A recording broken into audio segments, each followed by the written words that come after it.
शर्म नहीं आती? आज भी नबी पाक का दिल दुखाते हो, हया नहीं आती, ख्याल नहीं आता? और लोग घर में बैठ के बातें करते हैं, कहते हैं जी जो बैतुल्लाह में हो वो भी बुरा हो सकता है। बैतुल्लाह में तो 360 बुत भी थे, वो अच्छे थे। मदीने में तो 360 मुनाफिक भी रहे, पूरी सूरह मुनाफिकून नाज़िल हुई, वो अच्छे थे। अजीब तमाशा बना दिया लोगों ने मजहब का। कहता है यजीद ने तो बड़ी खेमो, तो उबैदुल्लाह इब्ने ज़ियाद ने कत्ल किया। बेशर्मो, अगर उबैदुल्लाह इब्ने ज़ियाद ने भी कत्ल किया था तो हुकूमत किसकी थी? तो फिर यजीद ने उबैदुल्लाह इब्ने ज़ियाद को सजा क्यों नहीं दी, बल्कि एक जगह 2 गवर्नरियां दी उसको? ये हाल किया। बल्कि सुनो कि यजीद छड़ियां मार रहा था, छड़ियां। इमाम हुसैन के लबों पे तो नुमान बिन बशीर सहाबी थे, बोल पड़े, कहने लगे ओ यजीद बदबख्त, हाथ पीछे उठा, मुझे अल्लाह की इज्जत की कसम, मैंने सैकड़ों बार नबी पाक को इन होठों को चूमते देखा है। हजरत जनाबे ज़ैनब औरतों के मजमे में पीछे होके बैठी हैं। यजीद के पास जब पहुंचा लश्कर तो यजीद कहने लगा देखो अल्लाह ने मुझे इज्जत दी और मेरे मुखालिफों का क्या हाल हुआ।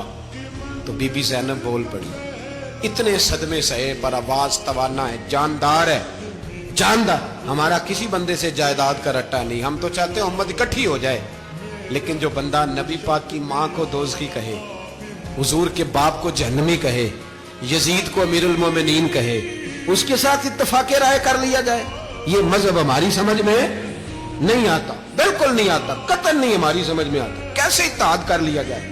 यहां तो मेरे भाई जो हमारे अब्बा का मुखालिफ हो उससे इत्तेहाद नहीं होता, और जो नबी पाक के वालिद को दोज़खी कहे उससे इत्तेहाद हो जाए। कहते हैं जी वो जी इतनी फिरका वारियत हो गई, हम किस मस्जिद में जाएं? 60 पार्टियां पाकिस्तान में रजिस्टर्ड हैं जो इलेक्शन लड़ती हैं। कभी किसी बंदे को टेंशन नहीं हुई कि किसके पास जाएं किसके पास ना जाएं, कभी नहीं को बोला कि अब वो भी खड़ा हो गया, वो भी, कोई टेंशन नहीं। मजहब की बारी टेंशन हो जाती है, इतना बड़ा मजहब होता है भाई, गलत बंदे भी आ ही जाते हैं बीच में, थोड़ा पहचान के चलना पड़ता है सही कौन है और गलत। और यही तो हमें इमाम हुसैन ने बताया है कि मजहब के अंदर ही तुमने शनाख्त करनी है कि बंदा ठीक कौन है और बंदा गलत। यही तो करबला है, यही तो इमाम हुसैन ने बताया, कुफर इस्लाम नहीं, हक और बातिल।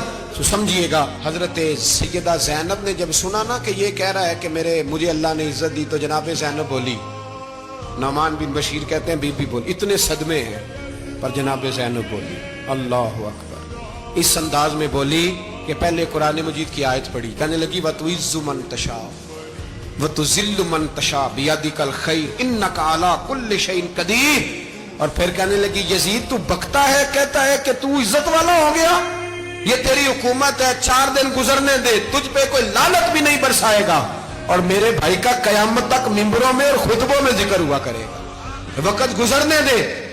जब जनाबे बीबी ज़ैनब बोल रही थी तो हुजूर के एक नबीना सहाबी पास बैठे थे, जनाबे नुमान बिन बशीर का हाथ हिलाया, हिला के कहने लगे क्या अली आ गए?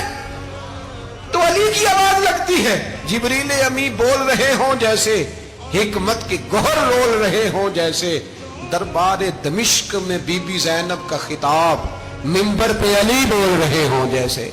मेरे भाई बस करबला वाला काफिला तो मदीने पहुंच गया, 3 साल यजीद ने हुकूमत की, शराबें आम हो गई, मक्के पे हमला हुआ, खाना काबा का गुलाफ जला, मदीने पे उसने हमला किया, 3 दिन मस्जिद नबवी में उसने घोड़े बांधे, मस्जिद नबवी में सहाबा को निकाल के अपना उसने इमाम मुकर्रर किया, लेकिन फिर उम्मत ने उसे कबूल न किया, फिर वो रुसवा हुआ और आज तक वो रुसवा है। लेकिन इमाम हुसैन का नाम कल भी जिंदा था और आज भी। दर्स ये है, पैगाम ये है, पैगाम